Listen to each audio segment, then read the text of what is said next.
नमस्कार, मैं नीलम काशिप। आप देख रहे हैं देश का बढ़ता हुआ चैनल लाइव फास्ट। ऊना में सीएम सुक्खू का ऐलान, हिमाचल में नशे के सौदागरों की अवैध संपत्तियों को किया जाएगा ध्वस्त। अब देवभूमि हिमाचल में भी नशे के सौदागरों की अवैध संपत्ति को ध्वस्त किया जाएगा। यह ऐलान मुख्यमंत्री ठाकुर सुखविंदर सिंह सुक्खू ने ऊना में अवैध खनन और चिट्टा माफिया पर बड़ा हमला करते हुए किया।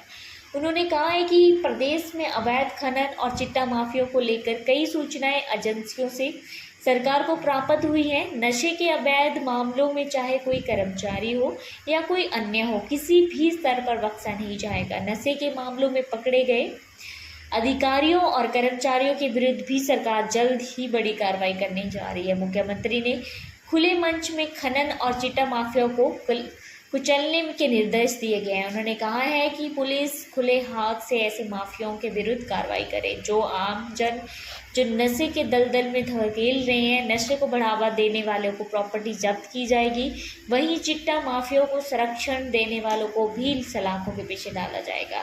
हमने नशा माफियाओं के खिलाफ विधानसभा में सख्त कानून बनाया है। नशे के व्यापारियों और संरक्षणकर्ताओं पर भी कड़ा एक्शन लिया जाएगा। मुख्यमंत्री ने नशे के खात्मे के लिए जनता से भी सहयोग की अपील की है। ऊना में विभिन्न विकासात्मक योजनाओं के लोकार्पण के उपरांत डिग्री कॉलेज में आयोजन जनसभा को संबोधित करते हुए मुख्यमंत्री ने कहा कि प्रदेश में बीते 2.5 सालों के दौरान प्राकृतिक व राजनीतिक आपदाओं से निपटते हुए राज्य सरकार का आम जनता के हितों की रक्षा करते हुए जन कल्याण के कार्यों को आगे बढ़ा रही है।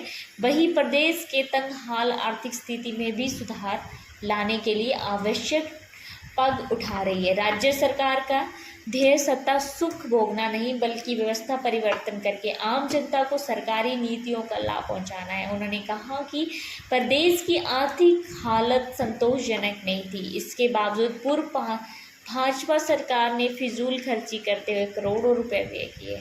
पूर्व जयराम सरकार ने राजनीतिक लाभ के लिए प्रदेश की अर्थव्यवस्था को तार-तार करके रख दिया था।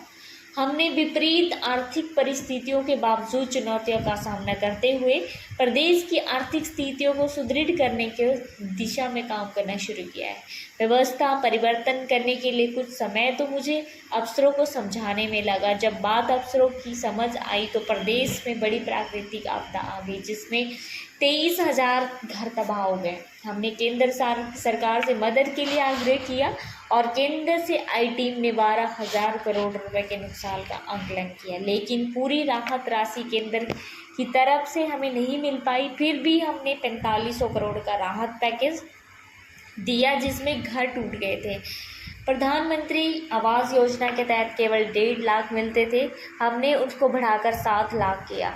फिर भी इसके बाद हमारे ऊपर राजनीतिक आपदा आई, हमारी सरकार को गिराने का प्रयास किया गया, लेकिन जनता के सहयोग से हमने उसको भी पार कर लिया। शिक्षा और स्वास्थ्य के क्षेत्र में हमारी सरकार ने बड़े सुधार किए हैं, जबकि भाजपा ने वोट के चक्कर में जाते आनन फानन में आधे अधूरे 600 शिक्षण संस्थान खोल दिए। हमने शिक्षा की गुणवत्ता से सुधार लाने के लिए स्कूल ऑफ एजुकेशन और कॉलेज का एक निर्देशालय बनाया। ऊना के स्कूल में सीबीएसई बोर्ड शुरू होगा, वहीं ऊना में 5 डे बोर्डिंग स्कूल बनेंगे। एक स्कूल में 15 से 20 करोड़ की राशि खर्च की जाएगी, जिसमें पीटीआई फाइन और ट्रस्ट म्यूजिक के अध्यापक भी होंगे। 1350 करोड़ की राशि मेडिकल टेक्नोलॉजी पर खर्च की जाएगी। मेडिकल कॉलेजों में 20 साल पुरानी मशीनरी बदली जाएगी। ऐसी ही ताज़ा और नई खबरों के लिए आप जुड़े रहिए लाइव फर्स्ट टीवी के साथ। राजनीति की धार हो या खेल की रफ्तार, गांव की चौपाल हो या शहरों का धमाल, आप तक पहुंचेगी हर एक खबर सबसे पहले